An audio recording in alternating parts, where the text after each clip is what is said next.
So I'm back again with more mysteries and unsolved, plot points and all these questions that still have not been answered in Naruto. And if you guys actually have more of these, then list it in the comment section down below, and if I like them, I will feature them in my next video and give you full credits, right? And also I'll be making a follow-up video going and responding to your comments, so that gives you a reason to comment. Without any delay, let's get on with the first one.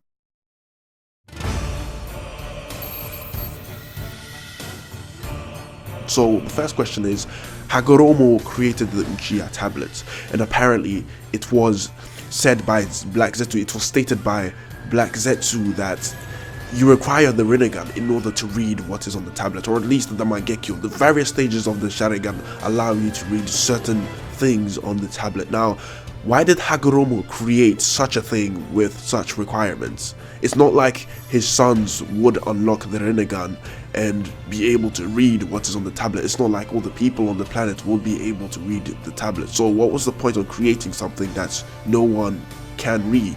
The only reason why he got the Rinnegan is obviously because of the various stages of grief. So I don't see Indra unlocking the Rinnegan, because he would need DNA from Ashura in order to do so. So basically no one was going to be able to read the tablet in the first place. So the whole point, it was just redundant, right? So apparently, according to Black Zetsu, no one can read the tablet unless they have a Rinnegan, right? And if that is the case, then how comes Black Zetsu was not only able to read it, but alter the information on the tablet in order to mislead, Uchihas and, Madara himself? That doesn't make sense. He didn't have the Rinnegan. The only time he had the Rinnegan is when he actually tried to possess Obito during the war, so that doesn't make sense at all.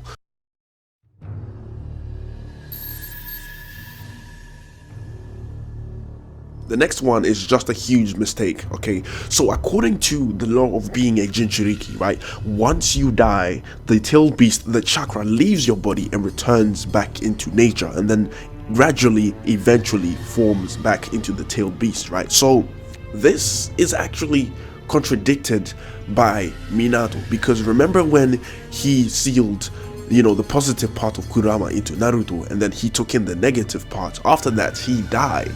So if he died doing that, then shouldn't all the chakra that was sealed within him be released back into nature? I know what some of you people are going to say.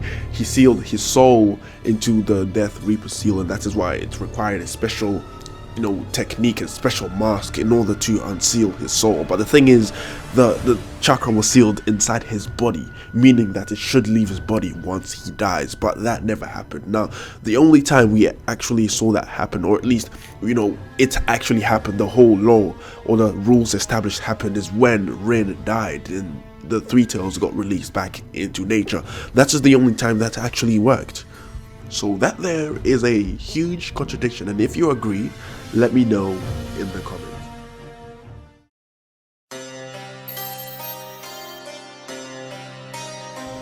With all the filler being canon in the anime, or at least there are different continuations, and apparently some of the fillers in the original Naruto are legit now. So does that mean that a lot of the filler episodes in the anime Naruto Shippuden are also legitimate? And if that is the case, then a few things would make sense. Okay, so let's talk about the filler episode where Killer Bee fought Blue Bee. Blue Bee got revived with the chakra of the eight-tailed beast, and even Genkaku Kinkaku got revived with Kurama's chakra, right? So here's the question, okay? So if a Jinchuriki can be revived with their tailed beast still intact, right? Same thing like how Madara got revived with the Rinnegan.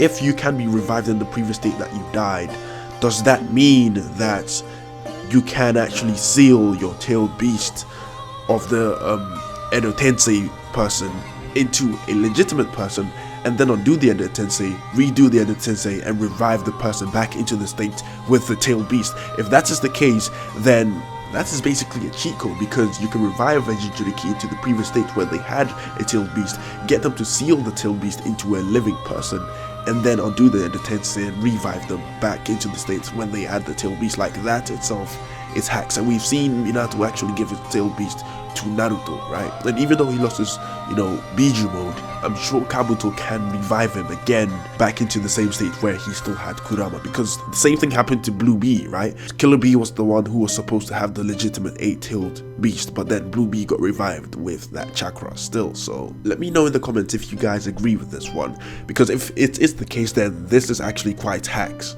The only way to contradict this again is when Kabuto actually revived the previous Jinchuriki. He revived all of them, and they most likely did not have any of the tail beasts. I mean, Obito sealed the tail beast within them again to use them to fight Naruto and Killer Bee.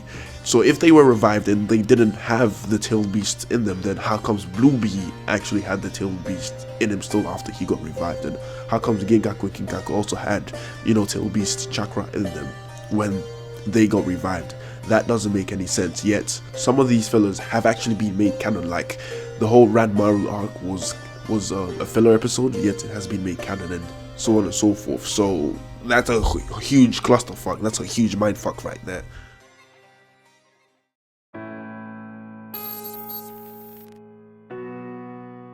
So when I was sitting there contemplating, there's one thing that crossed my mind.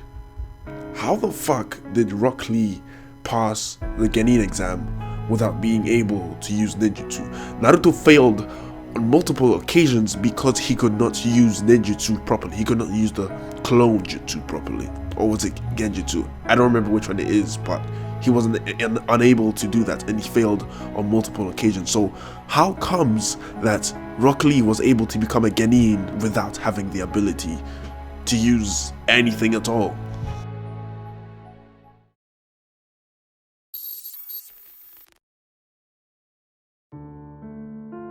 So the next one has the same thing to do with the academy, right? So here's my question, okay?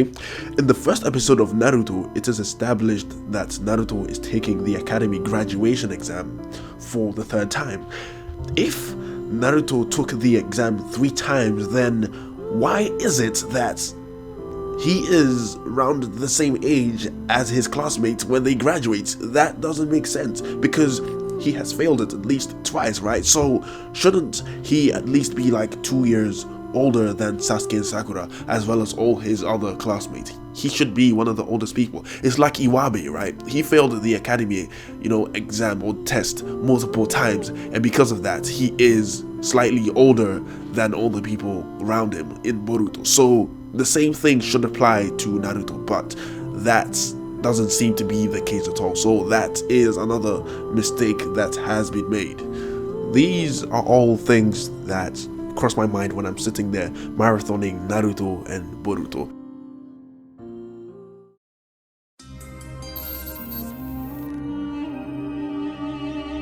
So the next one has to do with the same scenario again, right? So we know that apparently if you seal a tailed beast back into the person who was about to die because their tailed beast got unsealed, they will remain alive. This means that Kushina did not have to die. She basically died for nothing, because all Minato needed to do is to seal Kurama back into Kushina and everything would have been okay. There would have been no need for him to sacrifice his life, and there would have been no need for Kushina to sacrifice hers. But he didn't do that. I think the reason why is because no one knew that if you were to put the tailed beast back into you, that you would survive. I mean, Zetsu himself during the war arc stated that it is set in stone for you to die after your tailed beast gets unsealed. So possibly he even himself did not know that, even though he is an ancient being, dating back to when Kaguya was still alive. So with that being said, this basically concludes the video. I want to know what you think in the comment section down below. I have a lot of these things still to come, so just make sure to comment in the comment section with things that don't make sense to you, and I will feature them and credit you accordingly in the comments section. So with that being said, I have a video about the clans of Naruto, and I want you to watch this video and tell me what you think. Let's make sure we can get this video to at least 300 likes, and if you're not a subscriber, well, subscribe now, because there are more to come, and hit that notification button so you get a video whenever I upload it. And I have nothing more to say. Bye.